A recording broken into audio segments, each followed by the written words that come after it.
think there are some quite large implications from an organizational point of view that ultimately cascade on and trickle down.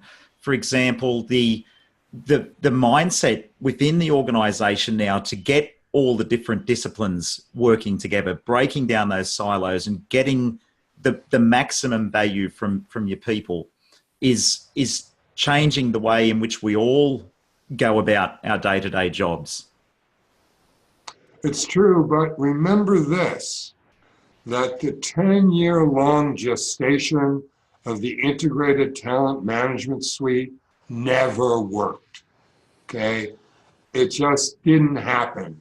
People spent billions of dollars on integrated talent management software, and HR people did not use it in the way that it was intended, which you just spoke of, breaking down the silos between the various functional parts of HR, being able to look at your employees in a holistic way. But that is all happening now. But Jason Averbuch, when he had his company Knowledge Infusion, I thought he rode the wave of the interest in talent management absolutely perfectly.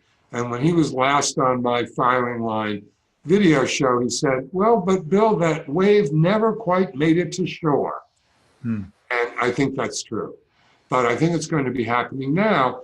And I do believe that one of the essential skills that HR doesn't have, which it's going to have to develop, is to learn how to be marketers. You know, they've developed it a little bit. I mean, people have often made this criticism of HR. If you take LMS, okay, and they're looking at a new learning course they put out, their metric is how many people took that learning course. Now that's a marketing function, right? Because you've got this brand new thing and you've got to convince people to use it and do it, and that's fine. But now people are saying, you know, that's the wrong question.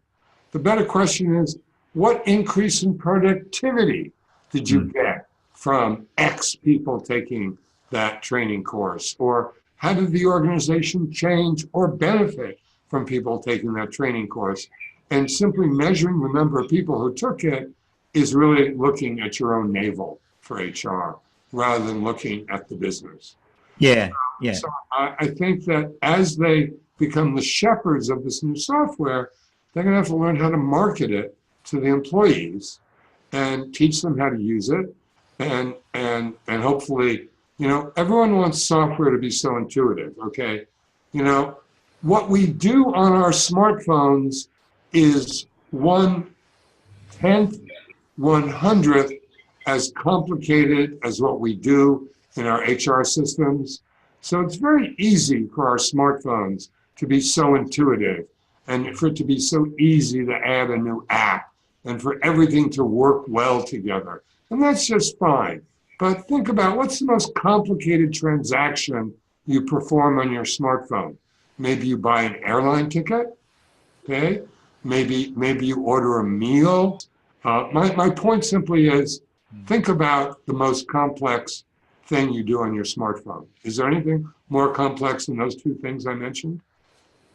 No, they're probably, or buying some tickets for a concert can be a little complicated at times. Well, but an airline's much more complicated because you've got to choose your seat. You've got to give them a credit card. I mean, it's a major transaction. Okay. Now, compared to what people are doing on an HR, on the core HR, that's child's play, right? I mean, they're assessing people, they're firing them, they're promoting them, they're moving them from one department to another, they're checking on their travel expenses.